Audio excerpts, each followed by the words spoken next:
बिस्मिल्लाहिर्रहमानिर्रहीम अस्सलाम वालेकुम। आप मेरा यूट्यूब चैनल देख रहे हैं। Welcome to my YouTube channel. PPSC one paper MCQs की टेस्ट प्रिपरेशन के हवाले से न्यू सेशन का आगाज करने लगे हैं जी।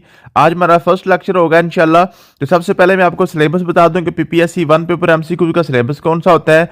उसके बाद हम डिस्कस करेंगे कि हमारी कोर्स आउटलाइन क्या होगी, मीन्स के किस सब्जेक्ट्स के कौन कौन के टॉपिक्स को हमने डिस्कस करना है, और उसके बाद इंशाल्लाह हमारा लेक्चर नंबर 1 आज होगा। ठीक है जी। तो सबसे पहले मैं आपको बता दूं कि आपका जो पीपीएससी वन पेपर एमसीक्यूज है, इसमें अभी रिसेंटली जो आपकी जॉब चल रही है, इसमें मुख्तलिफ जॉब्स हैं। जैसे आपके पास पीएमएस मिनिस्ट्रियल कोटा है, आपके पास है जिलेदार की सीट है, एडीएलडीए की सीट है, और उसके अलावा आपके पास जो है ना जी ये जो वार्डन पुलिस के वाले से थी, पंजाब पुलिस के वाले से थी, और म्यूनसिपल कॉरपोरेशन के वाले से, तो काफ़ी सीटें हैं जी। इसमें आप लोगों ने अप्लाई किया हुआ है। तो ये सेशन इंशाल्लाह हम कोशिश करेंगे कि सारी की सीटें जो आपके पास हैं पीपीएससी को जो भी चल रही हैं, सभी को इंशाल्लाह ताला ये कवर करेगा। तो सबसे पहले मैं आपको बता दूं मैथमेटिक्स है। सबसे इंपॉर्टेंट जो आपके सब्जेक्ट्स होते हैं वो मैथ और इंग्लिश ही होता है। ये जो बच्चों को थोड़ा सा तंग भी करते हैं, तो यही दो सब्जेक्ट्स अगर आप अच्छे तरीके से कर लेते हैं तो आप समझें कि ऑलमोस्ट आपकी जो है 30 to 40% जो आपका है ना, आपका कवर हो जाता है। ठीक है। तो मैथ आपका 8 से 12 नंबर का आना होता है, इंग्लिश आपकी 16 से 20 नंबर की आनी होती है, इस्लामिक स्टडी 8 से 10 नंबर की आनी होती है, पाकिस्तान स्टडी 12 से 15 नंबर की आती है, जियोग्राफी आपके पास 6 to 10 मार्क्स की आती है। इसमें जियोग्राफी पाकिस्तान जियोग्राफी भी होती है और वर्ल्ड जियोग्राफी भी होती है जी। उसके बाद उर्दू के आपके 5 से 10 नंबर आने होते हैं, जीके के 5 to 10 मार्क्स आते हैं, करंट फेयर के आपके 5 to 8 मार्क्स आते हैं, और करंट फेयर भी आपके पाकिस्तान करंट फेयर और इंटरनेशनल करंट फेयर्स भी होते हैं। उसके बाद एवरीडे साइंस आपके पास 6 से 8 नंबर की आती है, और कंप्यूटर साइंस आपका 8 से 10 नंबर का आना होता है। तो ये आपका वन पेपर एमसीक्यूज के वाले से सिलेबस होता है जी।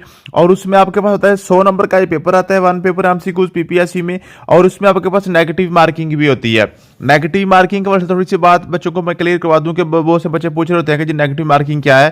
तो नेगेटिव मार्किंग में ये होता है कि फॉर एग्जांपल आपने एक क्वेश्चन आप करके आए हैं, सारे के सारे आपके पास एमसीक्यूज क्वेश्चन होते हैं। एमसीक्यूज आपने फॉर एग्जांपल पी वाला आपने सेलेक्ट कर दिया, ठीक है, और ये बी वाला ठीक था, आपका क्वेश्चन ठीक हो गया, तो आपको 1 नंबर मिल जाएगा। ठीक है। लेकिन अगर आपने बी वाला सेलेक्ट किया और बी वाला ठीक नहीं था, आपका क्वेश्चन में गलत हो गया, तो 1 नंबर आपका इस गलती की वजह से भी कटेगा, 1 नंबर तो आपका कट गया। और आपके पास जो 0.25 है ना, मीन के 1 नंबर का चौथा हिस्सा, वो अजाफी कटेगा, वो आपके पास नेगेटिव मार्किंग है। इसको आप इस तरीके से समझ लें कि फॉर एग्जाम्पल आपने 4 क्वेश्चन आपने किए हैं, चारों के चारों क्वेश्चन आपके ठीक हो गए हैं, तो आपको 4 नंबर मिल जाएंगे। एक नंबर का आपका क्वेश्चन होता है और 100 क्वेश्चन आपके पास होते हैं। ठीक है। लेकिन अगर आपके खुदा ना खास्ता 4 क्वेश्चन गलत हो गए हैं, तो आपके 4 नंबर एक तो ये कटेंगे, ये 4 जो आपके 4 क्वेश्चन गलत हुए हैं, और 1 नंबर आपका नेगेटिव मार्किंग का, मीन के इसका 25 जो है ना 0.25, ये 0.25, ये 0.25, ये 0.25, 4 नंबरों का आपका पास एक इजाफी नंबर काट जाएगा, मीन के आपके पास 5 नंबर काट जाएंगे। अगर आपके 4 ठीक होते हैं तो आपको 4 नंबर मिल जाते हैं, लेकिन अगर आपके 4 क्वेश्चन गलत होते हैं तो आपके 5 नंबर कटते हैं, 4 की बजाय 5 नंबर कट जाते हैं। आप इसको एक और एग्जांपल समझ लें कि फॉर एग्जांपल आपके पास है, आपने जनाब 100 नंबर में से आपका 80 नंबर का पेपर हो गया, 80 नंबर आपके आ गए। ठीक है जी। 80 ही आपने लगाए थे, 80 ही आपने क्वेश्चन अटेम्प्ट किए, और 80 नंबर आपके पास आ गए, तो आपके पास आ गया 80/100। लेकिन अगर आपने 100 का 100 क्वेश्चन आपने अटेम्प्ट किया, उसमें से 80 आपके ठीक हुए और 20 आपके गलत हुए। ठीक है। अगर 20 आपके गलत हुए हैं तो फिर इसका मतलब है आपके 80 नंबर आना चाहिए, हालांकि 80 नहीं आते। फिर जो 20 के, ये तो 20 आपके गलती की वजह से कटे, और उसके अलावा 20 के साथ आपके पास 5 नंबर जो है ना जी, वो आपके नेगेटिव मार्किंग के कटेंगे। तो यूं आपके 25 नंबर कटेंगे, आपको 75 नंबर मिलेंगे, 80 नहीं मिलेंगे। और बात समझ लें कि अगर आप एक क्वेश्चन को छोड़ देते हैं ना जी, एक क्वेश्चन को आप छोड़ देते हैं, अनअटेम्प्ट छोड़ देते हैं, उसको करते ही नहीं है, तो आपका 1 नंबर कटता है। लेकिन अगर आप क्वेश्चन करते हैं और वो क्वेश्चन आपका गलत हो जाता है, तो फिर आपका 1.25 नंबर कटेगा। ये आपकी होती है नेगेटिव मार्किंग। मुझे उम्मीद है कि मैं आपको समझा पाया हूंगा। अगर आप 80 क्वेश्चन करते हैं तो आपके 80 के 80 क्वेश्चन ठीक है, तो आपको 80 नंबर मिल गए। लेकिन अगर आप 100 क्वेश्चन करते हैं, 100 में से 20 आपके गलत हो जाते हैं, 80 आपके ठीक होते हैं, तो फिर आपको 75 नंबर मिलेंगे, आपके 5 नंबर नेगेटिव मार्किंग के भी कट जाएंगे। ये आपके पास हो गया सिलेबस और नेगेटिव मार्किंग के वाले से बात होगी। उसके बाद आपके पास कोर्स आउटलाइन है। कोर्स आउटलाइन में हमारे पास होता है सबसे पहले जनरल नॉलेज है। जनरल नॉलेज में आपने सबसे पहले बिग बैंग से स्टार्ट करना होता है, फिर आपने स्पेस को पढ़ना होता है, फिर सोलर सिस्टम, फिर जियोलॉजी, फिर एनवायरनमेंट, और उसके बाद इंटरनेशनल ऑर्गेनाइजेशन होती हैं, उसमें यूएनओ है, सार्क है, आसियान है, नेटो है, और यूरोपियन यूनियन है, G7 है, एससीओ है, और OIC है, ठीक है। इसमें ब्रिक्स भी आती है, ब्रिक्स भी आती है, ठीक है, और सार्क तो पहले होगी, ठीक है। और उसके अलावा आपके पास इंटरनेशनल डिपार्टमेंट्स होते हैं, उसमें आपके पास IMF है, FATF है, WHO है, नोबेल प्राइजेज हैं, ठीक है जी, नोबेल प्राइज ये आपके पास हो गया। उसके बाद इंटरनेशनल वार्स एंड ट्रीटीज, ठीक है जी, इसमें आपके पास काफी अरब वार है, उसमें वर्ल्ड वार 1 है, 2 है, और उसमें ट्रीटीज काफी ज्यादा होते हैं, ठीक है। और उसके अलावा आपके पास कंट्रीज के वाले से आपने पढ़ना होता है USA को, UK को, चाइना को, सऊदी अरेबिया, अफगानिस्तान, रशिया और पैलेस्टाइन, ठीक है। ये आपने इनके वाले से आपने पढ़ना होता है। फिर स्पोर्ट्स आपने फीफा, ICC, और आपके पास PCB और PSL ये आपने करनी होती हैं। और उसके बाद 5 पेपर्स आपने 2019 से 24 तक, ठीक है, वो सारे हम आपको प्रोवाइड करेंगे, ठीक है जी। तो ये आपके पास हो गया जनरल नॉलेज के वाले से। उसके बाद आपके पास आती है पाकिस्तान स्टडीज। पाकिस्तान स्टडी में आपने मोहम्मद बिन कासम से सलेब डायनेस्टी तक, ठीक है, जहां से जो ना मुस्लिम डायनेस्टी का स्टार्ट हुई थी, ठीक है। फिर दिल्ली सल्तनत आपने पढ़नी थी, फिर मुगल एम्पायर, फिर ईस्ट इंडिया कंपनी, फिर इंडियन रिबेलियन, पाकिस्तान मूवमेंट, उसमें कायद मोहम्मद अली जिन्ना और सैयद अहमद खान, अल्लामा मोहम्मद इकबाल, इनके वाले से आपने पढ़ना होता है। फिर आपके बाद 1947 से 2024 तक हिस्ट्री ऑफ पाकिस्तान ये आपने पढ़नी होती है। कॉन्स्टिट्यूशन ऑफ पाकिस्तान, पाकिस्तान का आइन जो 3 आए ना, 56 का आइन, 62 का आइन और 1971 का आइन, ठीक है जी, ये आपने पढ़ने होते हैं। उसके बाद wars and treaties of Pakistan, Pakistan की जो वार्स हैं, 65 की वार है, 48 का वार की वार है, 71 वाली पाकिस्तान की वार है, उसमें बांग्लादेश का जो ना अलहदा होना, फिर आपके पास है ना कारगिल की वार है 99 वाली, ठीक है। और पास पेपर्स आपने इसके भी करने होते हैं मुताला पाकिस्तान के। फिर आपके पास आता है जी करंट फेयर। करंट फेयर में आपने रात को 9 बजे का बुलेटिन सुनना होता है डेली खबरों का, ठीक है। जो न्यूज़ हैं वो आप सुन लेते हैं, तो वहीं से आपके करंट फेयर्स कवर हो जाते हैं। वैसे हम आपको एंड पे पूरी फाइल भी कंपाइल करके प्रोवाइड करेंगे जब आपका पेपर आ जाएगा। फिर इस्लामिक स्टडीज में आपने पढ़ना था जी क्रिएशन ऑफ यूनिवर्स, तख्लीक कायनात, ठीक है। फिर हमने पढ़ना था हज़रत आदम अलैहिस्सलाम से लेकर हज़रत ईसा अलैहिस्सलाम तक, ठीक है। ये हमने पढ़नी होती है, इनकी टाइटल, इनकी फैमिली, इनकी नेशंस और नेशन को जो अजाब आए थे, ये हमने पढ़ने होते हैं। फिर हज़रत मोहम्मद सल्लल्लाहु अलैहि वसल्लम की स्टार्ट हो जाती है, हुजूर पाक सल्लल्लाहु अलैहि वसल्लम की अपनी फैमिली पढ़नी होती है। बिफोर प्रॉफिटहुड आपने मीन के नबूवत से पहले वाला सारा एरा पढ़ना होता है। फिर बिफोर हिजरत, हिजरत से पहले वाला, फिर आफ्टर हिजरत, फिर हिजरत के बाद वाला, ठीक है जी। फिर राशिदुन कैलिफेट आपने पढ़ने थे, जिसको खिलाफत राशिदा कहते हैं। फिर अशरा मुबशरा और उनके अदर फेमस जो कैंपेनियन टाइटल्स हैं, जो सहाबा किराम के टाइटल्स हैं, वो हमने पढ़ने होते हैं। उमैया डायनेस्टी पढ़ेंगे, बनु अब्बास पढ़ेंगे, फिर फंडामेंटल्स ऑफ इस्लाम, जिनको अकायदे इस्लाम और अरकान इस्लाम, ठीक है जी। फेथ ऑफ इस्लाम, कुरान और हदीस, फेमस सेंट्स, ठीक है, ये सूफी सेंट्स जो बुजुर्ग होते हैं वो हमने पढ़ने होते हैं। Religions of the world comparison, उसको हम कहते हैं तकाबले अदियान, ये हमने पढ़ना होता है। ये इस्लामियात का सारा कवर होता है। फिर आपका जियोग्राफी है, जियोग्राफी में आपका पाकिस्तान जियोग्राफी, इसमें पाकिस्तान का मैप है, प्रोविंसेस हैं, बॉर्डर्स हैं, माउंटेन्स हैं, वाटर रिसोर्सेज पाकिस्तान के। फिर इंटरनेशनल जियोग्राफी में आपके पास वर्ल्ड मैप होता है, उसमें 5 ओशंस आते हैं और 7 कॉन्टिनेंट्स होते हैं, वो आपने पढ़ने होते हैं। फिर बेसिक मैथमेटिक्स में हमारा होता है जी बेसिक अलजेब्रा होता है, उसमें आपके पास परसेंटेज है, क्रॉस मल्टीप्लिकेशन है, अरिथमेटिक मीन है, बॉर्ड मैथ है, नंबर सिस्टम है, स्क्वायर रूट है, लॉगरिथम है, साइंटिफिक नोटेशन और डेसिमल सिस्टम होता है।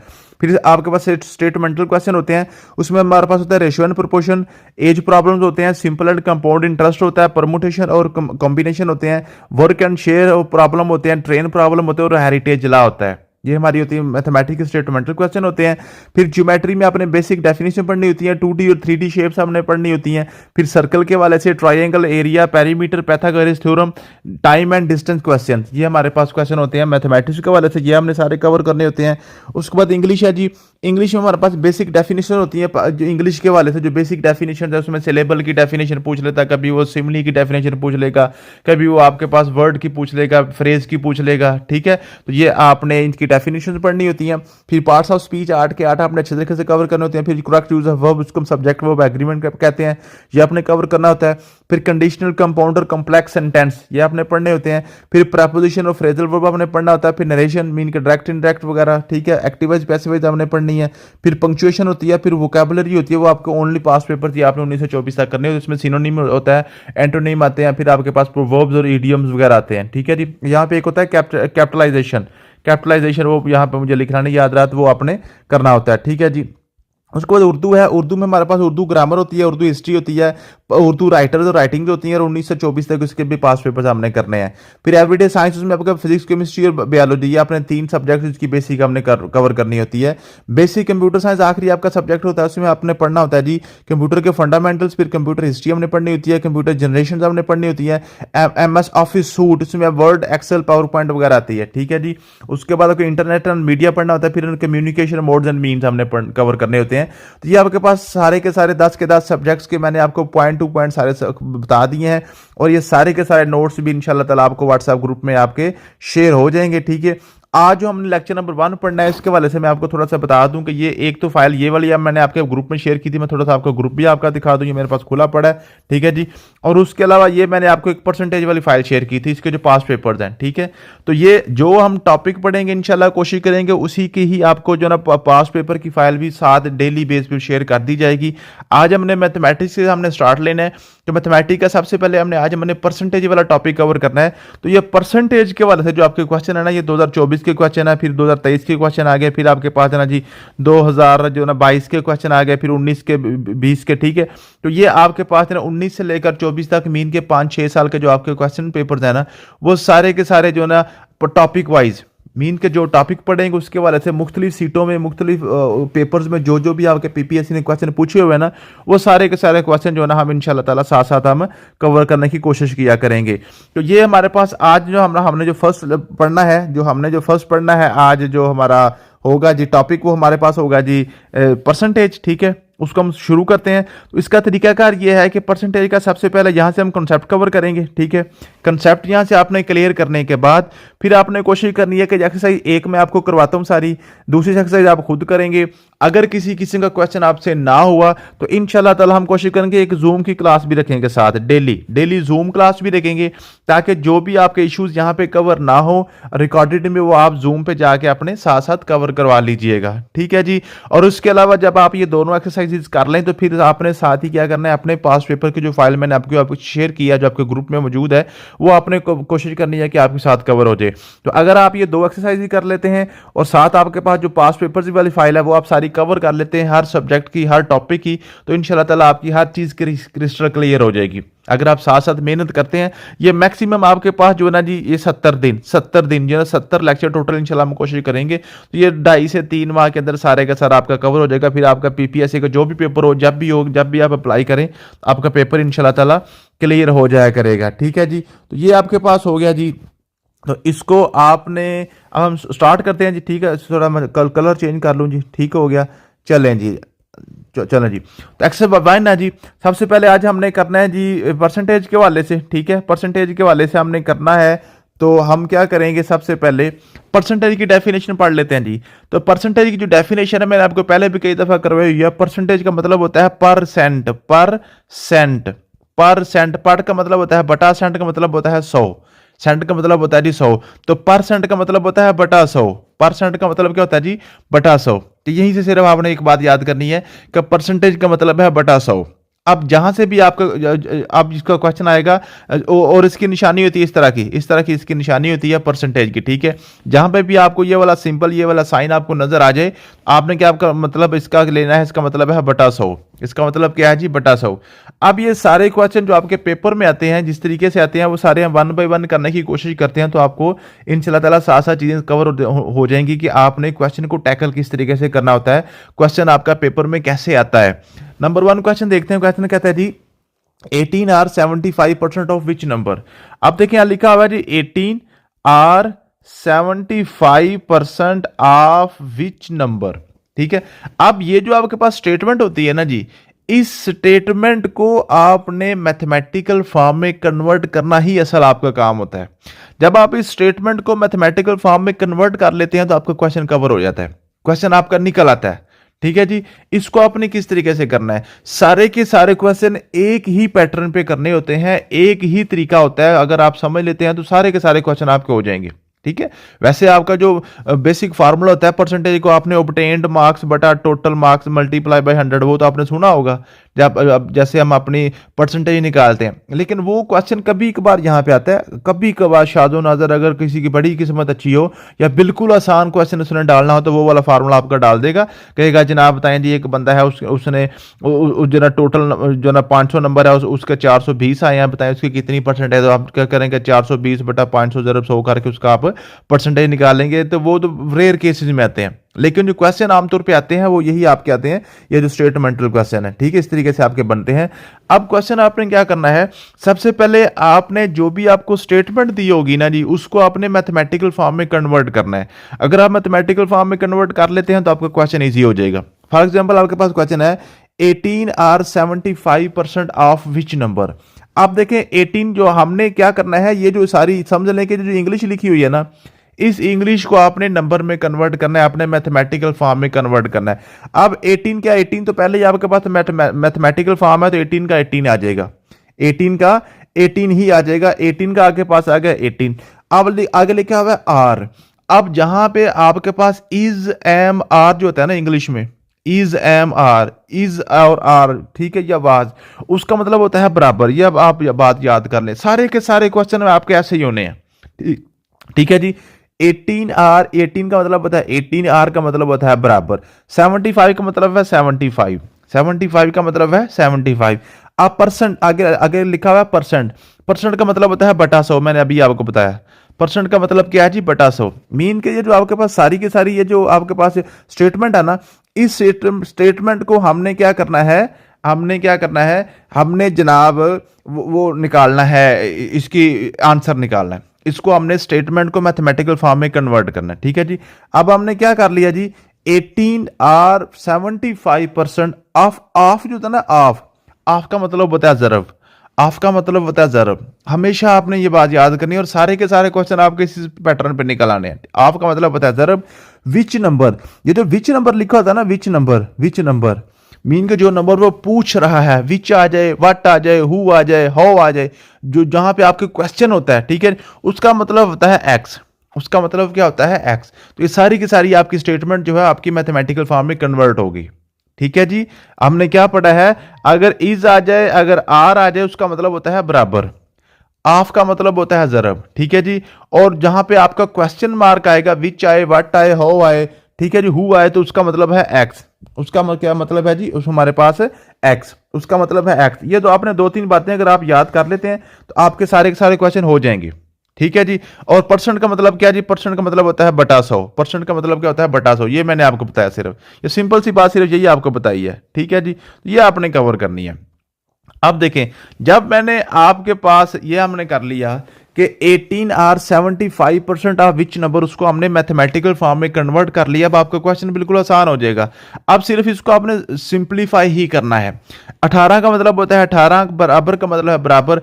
अब 75 बटा 100 जो है इसको हम काट सकते हैं। आपको पता है कि 75 जब बटे वाले में रकमें लिखी होती हैं उसको हमने क्या करना है, सिंप्लीफाई करना होता है, उसको हमने काटना होता है। अगर आप काट लेंगे तो आपका थोड़ा सा आसान क्वेश्चन होगा। अगर नहीं भी काटते तो वैसे भी उधर लेके जरब चिल्ले पर जो हम क्रॉस मल्टीप्लीकेशन कहते हैं वो भी करेंगे, फिर भी क्वेश्चन आपका हो जाएगा। लेकिन अगर आप इसको यहाँ पे काट लेते हैं तो आपका क्वेश्चन आसान हो जाएगा। आप क्या करेंगे, 25 3 बार 75, 25 4 बार 100 ऐसे करने, 25 के साथ इसको काट लें या 5 के साथ करके 5 15 75 और 5 20 100, फिर 15 को 3 से फिर आपने उस ऐसे भी काट सकते हैं, ठीक है। लेकिन इकट्ठे अगर काट लेंगे तो एक स्टेप आपका काम हो जाएगा। ये आपके पास बन गया 3 बटा 4, ज़रब आपके पास आ गया एक्स। फिर आपको पता है कि हमने क्या करना होता है, ये 4 इधर बटे में, 4 उधर जाके आपके पास क्या हो जाएगा, मल्टीप्लाई हो जाएगा।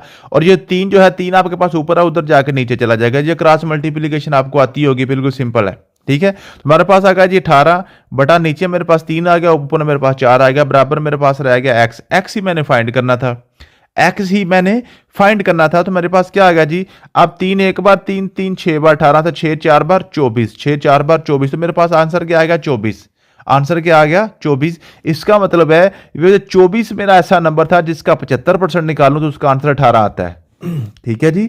मेरे पास जो उसने पूछा था वो कौन सा नंबर है जिसका 75% निकालें तो आंसर क्या आता है जी, 18 आता है, ठीक है जी।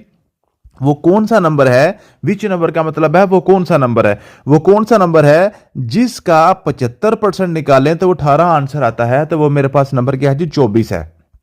24 वो नंबर है जिसका 75% निकालूं तो मेरे पास आंसर आएगा 18। ये आपके पास क्वेश्चन था। अगला क्वेश्चन देखते हैं क्या कहता है जी। क्वेश्चन है जी, Ali sold a table at 800 which he was bought at RS 1000, what is last percent, what is last percent. अब यहां पे ये जो क्वेश्चन है, ये क्वेश्चन बिल्कुल सिंपल है, लेकिन यहां पे वो पूछना आपसे क्या चाह रहा है जी, इसके अंदर जो पॉइंट है वो क्या है जी, कहते अली जो है ना उसने एक टेबल सोल्ड किया है 800 का, सोल्ड मीन के बेचा है उसने 800 का, और उसने वो खरीदा था, उसने बाट किया था 1000 रुपए का। उसने जनाब जो सोल्ड किया है 800 का किया है और खरीदा था 1000 रुपए का। बताएं उसको कितना लास्ट परसेंटेज कितना हुआ है, लास्ट परसेंटेज हमने निकालना है। अब यहां पे ये तो कॉमन सेंस हमें नजर आ रही है कि मेरे पास जो उसने बेचा है 800 का, खरीदा था अब मेरे पास जो है ना 1000 का, तो लास्ट उसका बन गया 200 का, लास्ट उसका बन गया 200 का, लास्ट उसको 200 का हुआ है। उसने 1000 का खरीदा था, 800 का बेचा है, 200 का लास्ट हुआ है। अब वो कह रहा है मुझे निकाल के दो लास्ट परसेंटेज, लास्ट परसेंटेज। यहां पे जो एक ही क्वेश्चन है जहां से बच्चे ये जो एक ही पॉइंट है इस क्वेश्चन में जहां से बच्चे कंफ्यूज होंगे और क्वेश्चन गलत करेंगे, वो ये है कि ये जो आपके पास लॉस हो या प्रॉफिट हो, लॉस हो चाहे प्रॉफिट हो, जो कुछ भी होता है वो सारे का सारा कीमतें खरीद पे होता है। आपकी आपकी जो आपके पास बाट प्राइस होती है ना, बाट प्राइस हो जो बाइंग प्राइस होती है, जो आपकी कीमतें खरीद होती है, उसी के ऊपर ही आपने लॉस या प्रॉफिट निकालना होता है। बच्चे क्या करते हैं, वो कीमतें फरोख्त पे निकाल रहे होते हैं, ऐसा नहीं होता। आपने क्या करना है, परसेंटेज निकालनी है लॉस की। लॉस आपके पास 200 है तो मैं क्या करूंगा 200 बटा 1000 ज़रब 100, ये बेसिक फार्मूला जो हमारा होता है उस पर अब मैं लगा दूंगा। तो यहां पे बच्चे क्या करेंगे, वो कंफ्यूज हो जाएंगे मैंने बटा 800 लगाना है कि बटा 1000 लगाना है, तो यहां से बच्चे कंफ्यूज होंगे, यहीं से क्वेश्चन गलत होता है। तो हमेशा याद रखें कि आपने लॉस या प्रॉफिट जब भी पूछता है तो आपने उसको किस पे निकालना होता है, कीमतें खरीद पे निकालना होता है। तो ये 2 0 के साथ काट के 1 0 इसके साथ काट गया तो आपके पास आ गया 20%। तो इसका लॉस कितना हुआ है, 20% का लॉस हुआ है। इसका लॉस कितने का हुआ जी, 20% का लॉस हुआ है। ठीक है, मैं यहां पे आपकी सिंप्लीफिकेशन फटाफट कर रहा हूं, कैसे कैसे काट रहा हूं। अगर आपको सिंप्लीफिकेशन नहीं आती तो जूम वाली क्लास में पूछ लीजिएगा। ठीक है, अगर यहां पर सिंप्लीफिकेशन पे टाइम लगाऊंगा बहुत लंबा लेक्चर हो जाएगा, फिर अपलोडिंग भी बड़ी मुश्किल हो जाती है। ठीक है जी, तो मैं यहां पे सिंप्लीफिकेशन पे टाइम नहीं लगा रहा हूं। वो आप अगर आपको सिंप्लीफिकेशन मसला है, कुछ बच्चे ऐसे होते हैं जिनकी मैथमेटिक्स की बैकग्राउंड नहीं होती, तो वो उनको मसला होता है तो वो जूम पे वो अलहदा इंशाल्लाह मैं आपको टाइम दे दूंगा, वो आपको मैं कवर करवा दूंगा। अगला क्वेश्चन है जी, द नंबर हु 17% इज 51।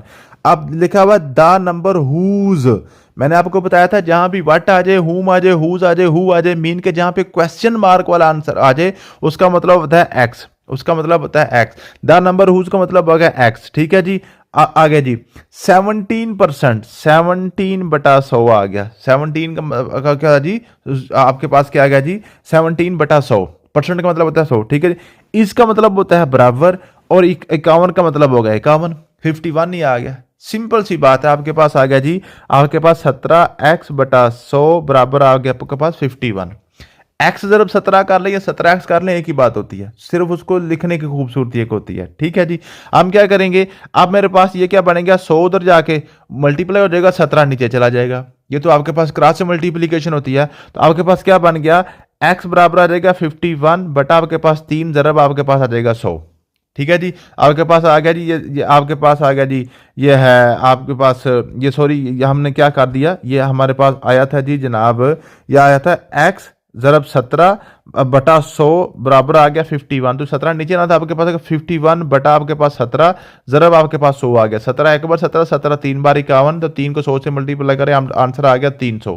तो यहाँ पे आपके पास 300 था, मीन के वो नंबर जिसका 17% निकालना हो तो 51 आता है, तो वो नंबर मेरे पास 300 है। 300 वो ऐसा नंबर है जिसका मैं 17% निकालूं तो मेरे पास आंसर 51 आएगा। तो ये आपने इस तरह से क्वेश्चन आपने करना है, मीन के जो भी आपको स्टेटमेंट दी गई है उसको अगर आप मैथमेटिकल फॉर्म में लिख लेते हैं तो आपका क्वेश्चन हो जाता है। ठीक है जी, उसके बाद आपके पास क्वेश्चन था जी, हु डेवलप्ड अलजेब्रा। ठीक है।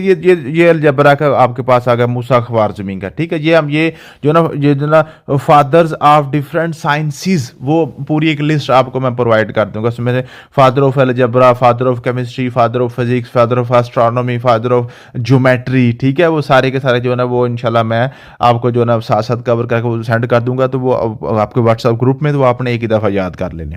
ठीक है जी। उसके बाद आपके पास है जी the mathematician often refer to the father of algebra, ये लिखा हुआ है मूसा ख्वारिज़मी। ठीक है, इसका आंसर लिखा हुआ है। आगे था जी in an examination there are 3 subjects A B C. ठीक है जी, कहता है जी एग्जामिनेशन में 3 आपके पास सब्जेक्ट्स हैं ए बी सी। ए से मुराद आप अरेबिक ले लें, बी से मुराद आप बायोलॉजी ले लें, सी से मुराद आप केमिस्ट्री ले लें, कोई भी उसने नाम दिए हुए हैं। ठीक है, 3 सब्जेक्ट्स आपके पास हैं। कहता है जी a student has to pass each subjects.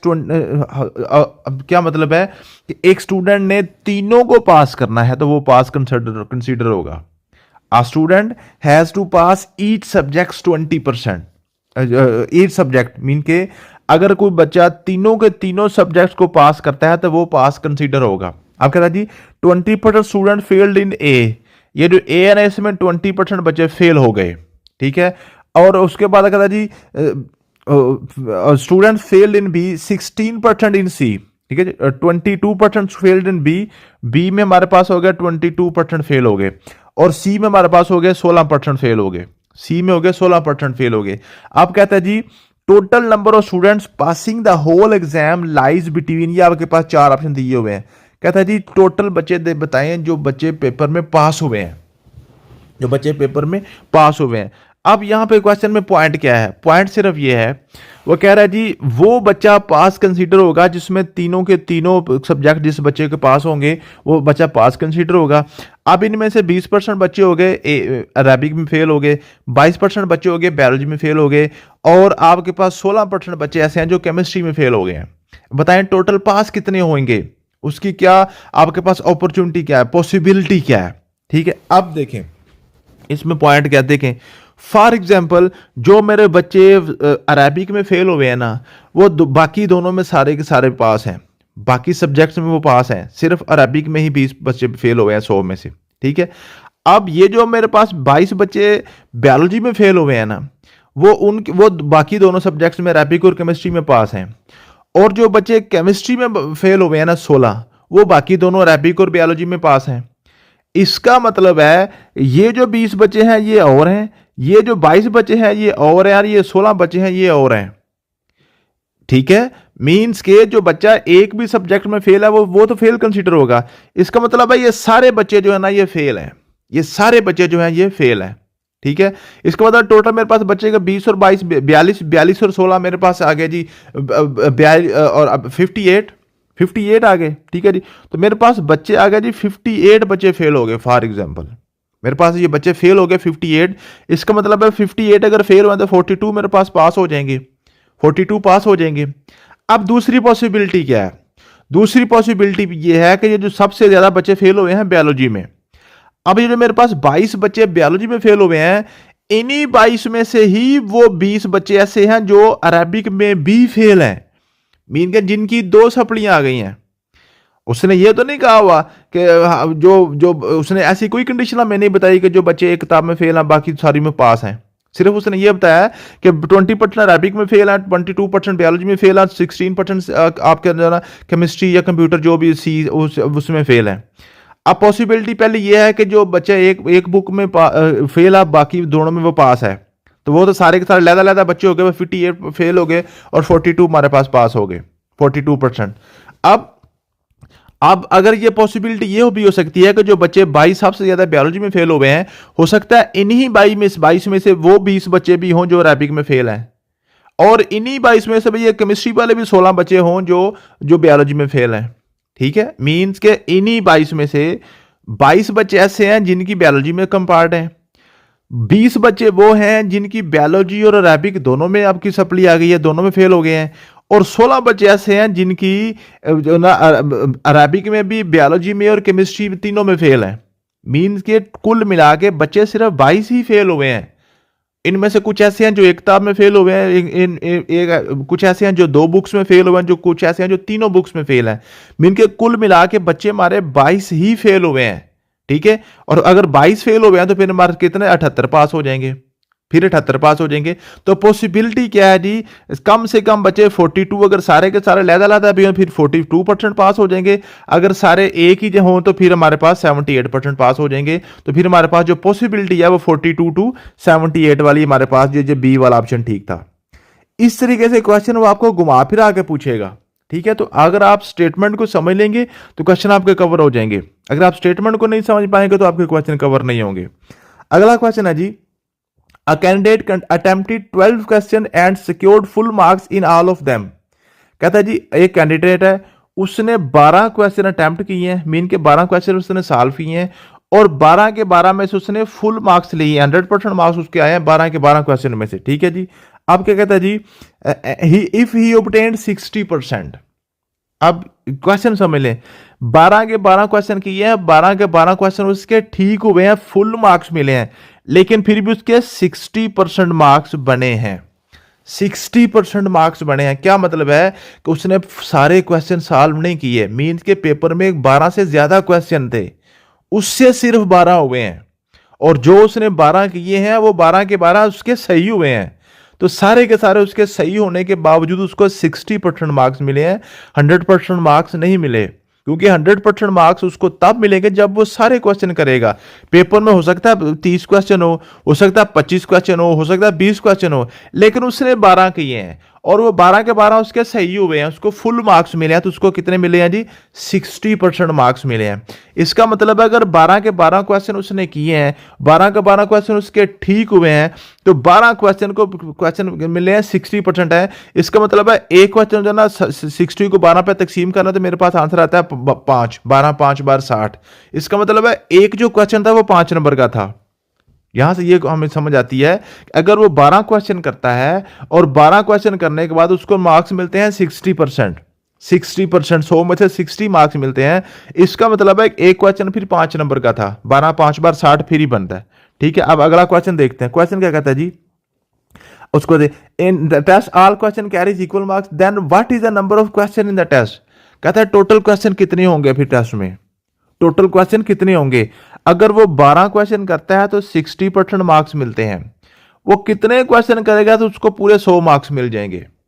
अगर वो 12 करता है तो 60 पता है, इसका मतलब है 5 नंबर का एक क्वेश्चन है।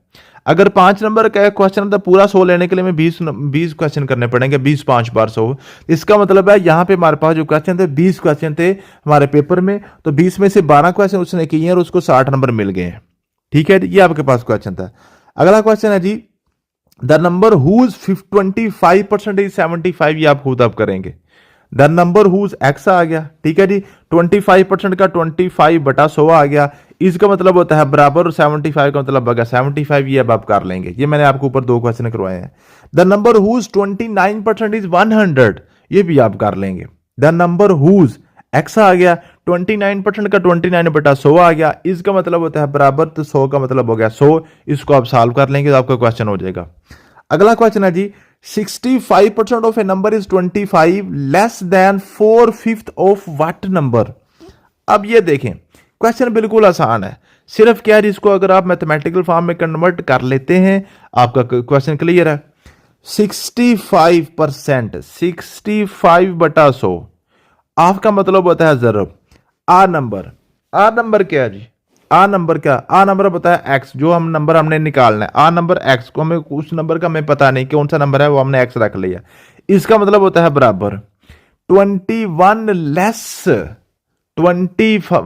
लेस देन, क्या मतलब है 21 लेस देन, क्या मतलब है 4/5 of what number, 4/5 of what number. 4/5 का मतलब होता है 4/5, 4/5 ये याद रखिएगा, लिखा हो ना 1/3, इसका मतलब होता है 1/3, लिखा हो ना 2/4 2/4, 4/5 आपके पास है 4/5, ठीक है। जब इस तरह का लिखा हो ना, पहला जो नंबर है वो सही लिखा हो, तो आगे वाला जो ना वो रैंकिंग में लिखा हो, फर्स्ट लिखा हो, second, third, fourth, fifth, 6th 7th 8th 9th 12th 20th जो भी लिखा हो, तो वो आपका बटा लिखा होता है, ठीक है। तो 4/5 का मतलब क्या है जी, 4/5, 4/5 का मतलब होता है 4/5, 4/5 of what number, 4/5 of what number, of का मतलब होता है ज़रब, वाटर का मतलब होता है एक्स, व्हाट नंबर, ठीक है। अब ये लिखा हुआ है 21 लेस, 21 लेस का मतलब क्या होता है जी, इसमें से 21 आपने निकालने हैं, माइनस करने हैं 21, ठीक है। कहता है जी, आप क्वेश्चन को आप समझ लें, कहता है जी 65% ऑफ ए नंबर, कोई नंबर है उसका अगर मैं 65% निकाल लूं तो वो जो नंबर है क्या क्या जी, वो क्या जी, 65% of A number is 21 less than 4/5 of what number, कि उस नंबर को 4/5 निकालें और इसमें से 21 माइनस करते हैं तो आपके पास क्या आ जाएगा जी, 65% उसका आ जाएगा, ठीक है। तो आपने क्या करना है, 4/5 एक्स माइनस 21, ये करके तो इसको आप सॉल्व करेंगे, ये हिंट मैंने नीचे लिखा हुआ है, ठीक है जी।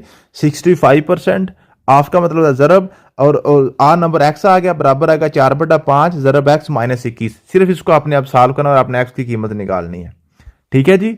आप इसको सिर्फ सॉल्व करने की कोशिश करें, 65/100 ऑफ का मतलब होता है जरब, आर नंबर का मतलब होता है एक्स, इसका मतलब होता है बराबर 4/5 का मतलब बटा 4/5, ऑफ नंबर का मतलब होता है जरब एक्स, 21 लेस का मतलब होता है -21, ठीक है जी, -21। अब इसको आपने जस्ट सॉल्व करना है, इसमें कोई मुश्किल नहीं है, आपको पता है 65x/100 बराबर आ गया जी 4x/5 माइनस आपके पास आ गया 21। इधर आप क्या करेंगे, पहले एलसीएम ले लेंगे, 5 आपके पास एलसीएम आ जाएगा, 4x माइनस 21 को 5 से मल्टीप्लाई करेंगे 105 आ जाएगा, ठीक है जी।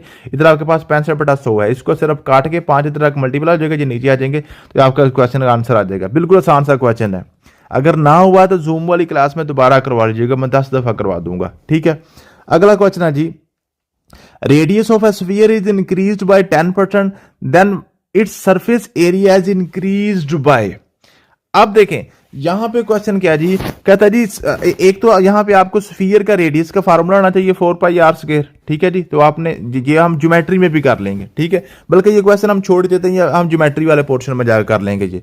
ये वहां पे जो आपका एरिया आएगा ना, एरिया वाले क्वेश्चन में भी आएगा, यहाँ पे आप सिर्फ आप परसेंटेज पे ही फोकस रखें, यहाँ पे जो ना ज्योमेट्री का फार्मूला ना याद करें, या आपको डबल माइंड करेगा, ठीक है। अगला क्वेश्चन है जी, a batsman scored 120 run which include 9 boundaries, 120 उसने स्कोर टोटल किया है, 9 उसमें बाउंड्रीज हैं, 9 बाउंड्रीज में क्या जी 4 6 हैं, मीन्स के 9 उसकी बाउंड्रीज हैं और उसमें टोटल आपके पास 4 छक्के हैं, इसका मतलब है चौके उसके पास कितने हो गए जी, 5 चौके हो गए, यही हो गया ना। अगर उसने 9 टोटल बाउंड्रीज उसकी 9 है, उसमें से 4 छक्के हैं, 4 6 है ना जी, तो इसको मतलब 5 फिर चौके हो जाएंगे उसमें, ठीक है जी। And what % of his score did marks by boundaries, कहता है बाउंड्री से उसने कितना स्कोर बनाया, कितने % स्कोर बनाया। तो अगर उसने 4 छक्के लगाए तो 24 स्कोर उसका छक्कों से हो गया, और 5 उसके चौके हैं, 20 आपके उसके बाद चौकों से होगा, टोटल उसका स्कोर हो गया 44। 5 चौके मारे तो 20 स्कोर बनेगा, और 4 छक्के मारेगा 24 बन जाएगा, ठीक है। तो 44 स्कोर उसका टोटल बन गया उसकी बाउंड्री से। और उसने कुल कितना स्कोर किया उसने, है जी, उसने टोटल स्कोर किया 120 है, 120 उसने टोटल किया है, तो उसमें से 44 जो है ना आपका बाउंड्री से है, इसका परसेंटेज निकालें, इसको 100 से मल्टीप्लाई करते हैं, 44/100, 44/120 ज़रब 100 करते हैं, तो इस तरह आप इसका आंसर निकाल सकते हैं। मीन्स के जो भी आपको स्टेटमेंट दी होगी, उस स्टेटमेंट को अगर आप मैथमेटिकल फॉर्म में कन्वर्ट कर लेंगे तो आपका क्वेश्चन सारे के सारे होते जाएंगे। सिर्फ स्टेटमेंट को मैथमेटिकल फॉर्म में कन्वर्ट करना ही आपका असल काम है। अगला क्वेश्चन है जी, 40% of a number is added to 42, the result is the number itself, the number is। अब ये भी क्वेश्चन सिर्फ इसको आपने क्या करना है, इसको स्टेटमेंट को आपने सिर्फ मैथमेटिकल में कन्वर्ट करना है। क्या जी, कहता है जी आपके पास 40% ऑफ ए नंबर, 40% का मतलब होता है बटा 100, ऑफ का मतलब होता है जरब, आ नंबर का मतलब होता है एक्स, आ नंबर जो भी नंबर जो हमने फाइंड करना है वो एक्स है, ठीक है जी। इज एडिड का मतलब होता है जी जमा, एडिट का मतलब होता है जमा, एडिट का मतलब होता है जमा, ऐड का मतलब होता है जमा करना, ठीक है। अब यहां पे आप समझ रहे होंगे कि सर ये जो आपने यहां पे इज का बराबर क्यों नहीं लगाया, भाई ये इज जो है ना ये इंडिपेंडेंट नहीं आया, ये इज एडिट के साथ आया, एडिट के साथ इज आया। अब ये यहां पे इज जो है ना समझ लें कि साइलेंट है, एडिट यहां पे प्रोमिनेंट है, तो एडिट का हमने लगाया प्लस, ठीक है जी। क्या जी 42 जमा किया हमने 42 में, ठीक है जी। द रिजल्ट इज, अब यहां पे देखें ये इज इंडिपेंडेंट है, रिजल्ट इज, ठीक है, तो यहां पे आएगा बराबर, बराबर, ठीक है जी। यहाँ पे क्या आ जाएगा बराबर, यहाँ भी इसका मतलब क्या आएगा बराबर आएगा, ठीक है। नंबर इट सेल्फ मीन्स के आपके पास क्या था जी, इज नंबर इट सेल्फ, वही नंबर बराबर के उधर आ जाता है। नंबर इट सेल्फ, जो नंबर हम पीछे एक्स लगाया ना, वही नंबर हमारे पास एक्स आगे आ गया। अब इसमें से आपने एक्स की वैल्यू निकालनी है, ठीक है। किसी नंबर का उसका 40% निकालें, 40/100 ज़रब एक्स, उसमें से 42 को जमा करें तो बराबर करें, दोबारा फिर वही एक्स आ जाता है। तो अब आपने यहां से क्या करना है, सिर्फ आपने एक्स की वैल्यू निकालनी है, सिर्फ एक्स की वैल्यू निकालनी है, ठीक है। 42 हो जाएगा, माइनस कर दें, आपके पास आएगा 40x बटा आपके पास 100 आगे बराबर आ गया जी x माइनस 42, ठीक है। अब ये 100 उधर जाके मल्टीप्लाई होगा, 40 नीचे चला जाएगा, x इधर आ जाएगा, तो आपके पास आंसर आ जाएगा, ठीक है। सिंपल सा क्वेश्चन है, सिर्फ आपने क्या करना है, इसको मैथमेटिकल फॉर्म में कन्वर्ट करना है। अगर मैथमेटिकल फॉर्म में कन्वर्ट करके करेंगे तो आपका आंसर आ जाएगा, 4 ही आ जाएगा, ठीक है। मुझे उम्मीद है कि आप इसकी सिंप्लीफिकेशन आप कर लेंगे। अगर सिंप्लीफिकेशन में भी मसला हुआ तो मैं आपको जूम वाली क्लास में करवा दूंगा।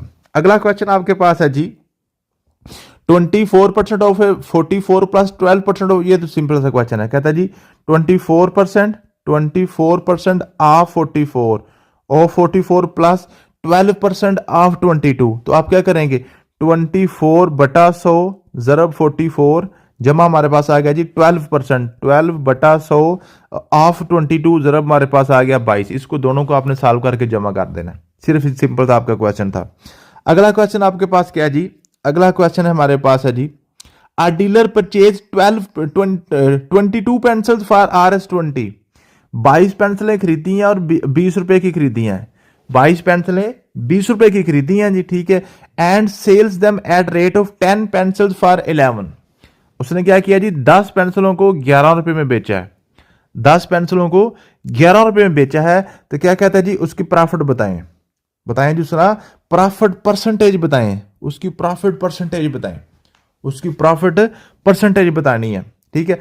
अब क्या किया जी, उसने आप जो पेंसिलें खरीदी हैं 22 और उसने खरीदी हैं 20 रुपए की।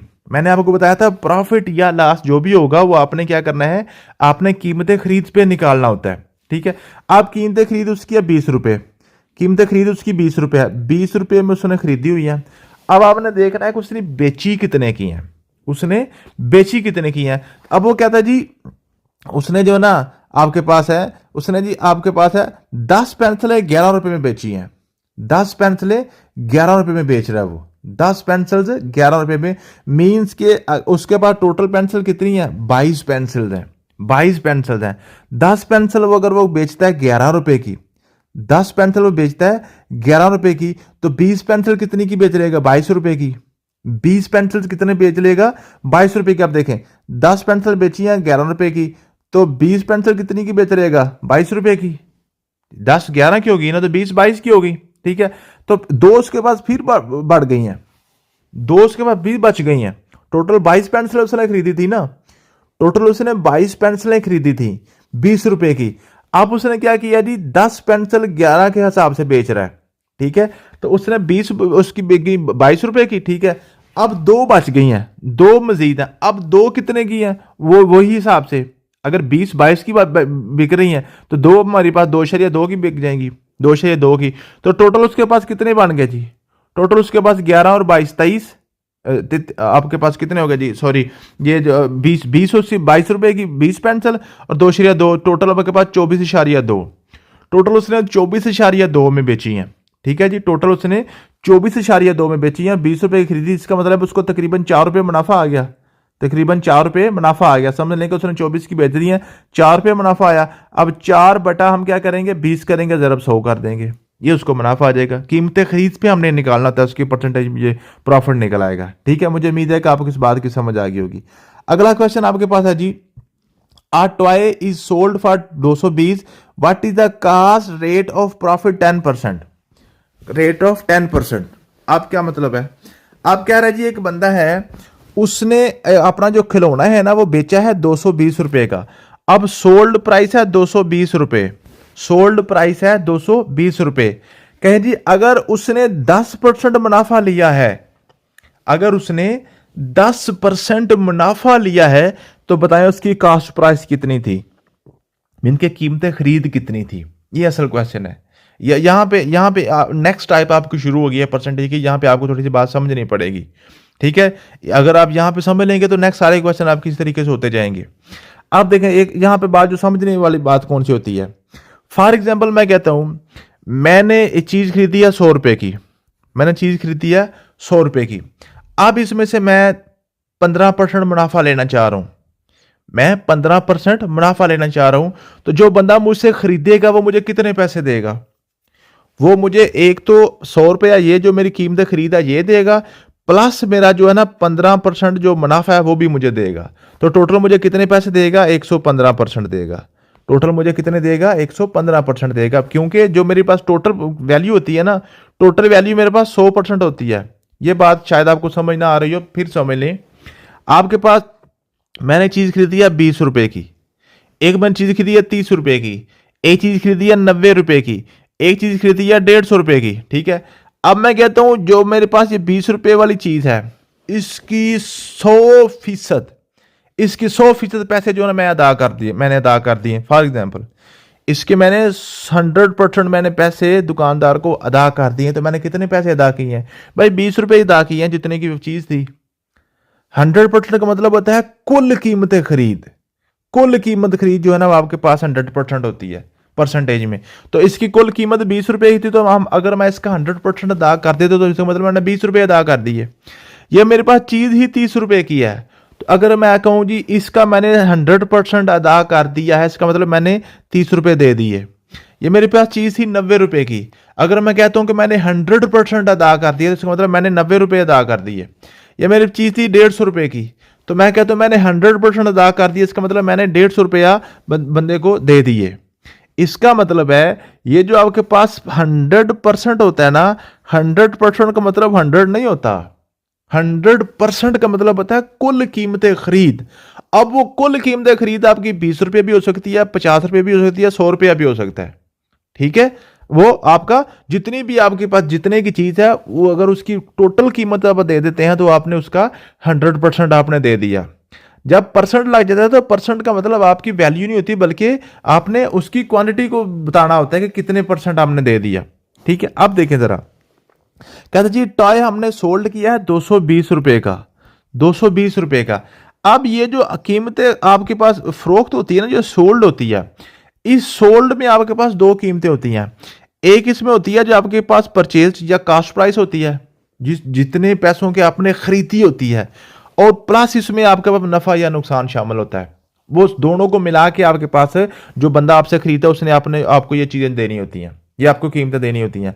अगर मैं कहता हूं मैंने चीज खरीदी थी, मुझे नहीं पता मैंने कितने की खरीदी थी, उसके मैंने सारे पैसे अदा कर दिए, इसका मतलब मैंने 100% अदा कर दिया उसका, प्लस मैं उसमें से 15% अब मैं मुनाफा भी ले रहा हूं, उसमें से 10%, अब उसमें से मैं 10% मुनाफा भी ले रहा हूं। ठीक है, तो जो बंदा मुझसे वो चीज खरीदेगा वो मुझे कितने पैसे देगा? मुझे 110% वो देगा। टोटल उसकी 100% थी वैल्यू, टोटल उसकी वैल्यू 100% थी। अब अगर मैं 10% साथ मुनाफा भी ले रहा हूं तो मुझे 110% मिलेगा। टोटल उसकी वैल्यू 100% थी, उसमें से 10% मुझे मुनाफा भी साथ मिला, टोटल मुझे 110% मिल रहा है। टोटल मुझे 110% मिल रहा है, इसलिए क्योंकि मैंने 100% मेरी कुल कीमत थी और 10% मेरे पास है, उसका मुझे मुनाफा भी आ गया। हो सकता है कि आपको ये बात समझ ना आ रही हो या समझ रहे हो कि यह मुश्किल तरीके से बता रहे हैं। ये सबसे आसान बात है, इसको अगर आप हजम करने की कोशिश करेंगे तो नेक्स्ट आपके क्वेश्चन सारे के सारे आसान हो जाया करेंगे। अगर आपको 110% वाली बात समझ नहीं आ रही, इसको समझने की कोशिश करें। जूम वाली क्लास में भी आप 2 घंटे लगा के भी समझ लेंगे तो ये आपके परसेंटेज के क्वेश्चन होने ही इस तरीके से हैं। अगर आप दूसरे तरीके से करने की कोशिश करेंगे तो वो मुश्किल तरीका होगा, वो पजल कर लेगा आपको। ठीक है, अब देखें क्वेश्चन आपका क्या था। क्वेश्चन है जी टॉय सोल्ड किया 220 रुपये का और उसमें what is the cost rate of profit 10%। Cost rate of profit 10% मतलब ये है कि मैंने 220 रुपये का खिलौना बेचा है और उसमें 10% मेरे पास मुनाफा भी शामिल है। इसका मतलब है मेरे पास 110% of x is equal to 220 बना है। ये है आपके पास असल क्वेश्चन है। 110% of x is equal to 220 means के मेरे पास जो भी वैल्यू थी x, जिस कीमत पे मैंने वो खरीदा था, उसका अगर 110% मैं लूंगा तो मेरे पास वो 220 रुपये बनेंगे। बताएं मेरी कीमत खरीद कितनी थी, तो यहां से मैं एक्स निकालूंगा तो मेरे पास कीमत खरीद आ जाएगी। ठीक है, तो मैं क्या करूंगा 110 बटा 100 ज़रब x बराबर आ गया 220। तो 110 ये 0 के साथ कट गया, आपके पास आ गया x बराबर आ गया 220 बटा 11 ज़रब आपके पास आ गया 10, 10 ऊपर 11 नीचे। ठीक है जी, तो 11 एक बार 11, 11 दो बार 22। ठीक है जी, तो 20 को 10 से मल्टीप्लाई करें, मेरे पास आ गया 200। तो मेरे पास कीमत खरीद 200 रुपया थी, कीमत खरीद मेरे पास 200 रुपया थी। तो अगर 200 रुपये को साथ में 10% इसका मुनाफा भी लूंगा तो मेरे पास 220 रुपये मेरे पास से कीमत फरोख्त आ जाएगी। इसको मैं बार बार आपको कह रहा हूं कि इस क्वेश्चन को आपने समझने की कोशिश करनी है। अगर आपको समझ नहीं आई तो आप जूम वाली क्लास में समझ लीजिएगा, मैं आपको फर्दन भी समझा दूंगा। तो ये क्वेश्चन होने ही इसी तरीके से हैं, 110% आपको समझ आनी चाहिए। ठीक है जी, अगला क्वेश्चन है जी, A fruit seller buys orange at rate of 12 for 20। 12 mean के अब वो 20 रुपए दर्जन के हवाले से खरीदते हैं। ठीक है जी, how much should be the he sell to get 20% profit. अब कहते हैं जी अगर उसने 20% मुनाफा लेना है उसको कितने की वो बेचना पड़ेगा। अब देखें कीमत खरीद उसकी है 20 रुपए, ये 20 रुपए कितनी है उसकी, 100% कितनी है जी 20 रुपए है, 100% कितना है जी 20 रुपए है। अब वो 20% मुनाफा लेना चाह रहा है, 20% मुनाफा लेना चाह रहा है, इसका मतलब है 120% वो लेना चाह रहा है।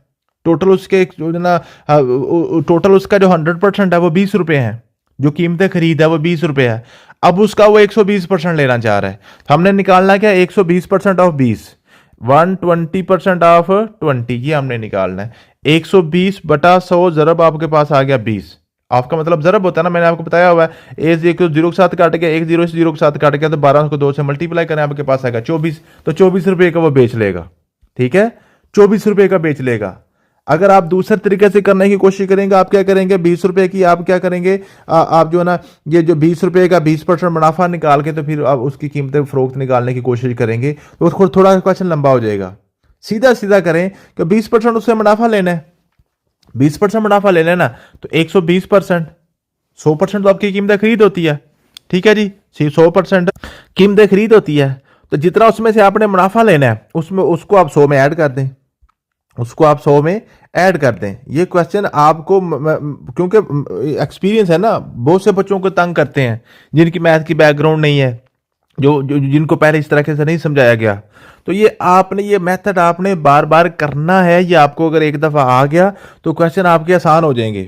अगर दूसरे तरीके से करने की कोशिश करेंगे क्वेश्चन हो जाएगा, लेकिन वहां पे टाइम वेस्ट होगा, क्वेश्चन वो आपको घुमा देगा, परेशान हो जाएंगे। ठीक है, 20 रुपए के खरीदे हैं, जो कीमत खरीद होती है वो आपकी 100% होती है।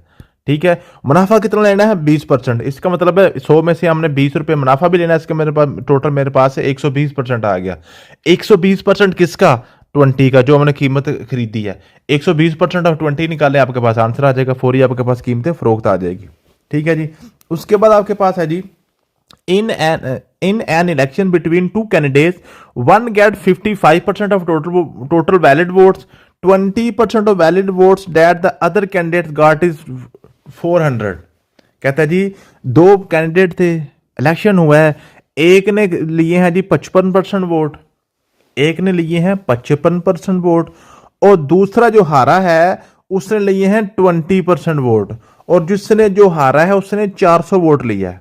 मीन के जो 20% है वो 400 बनता है, जो 20% है वो 400 बनता है। ठीक है जी, क्या उसके बाद total number of votes were, total votes कितने थे।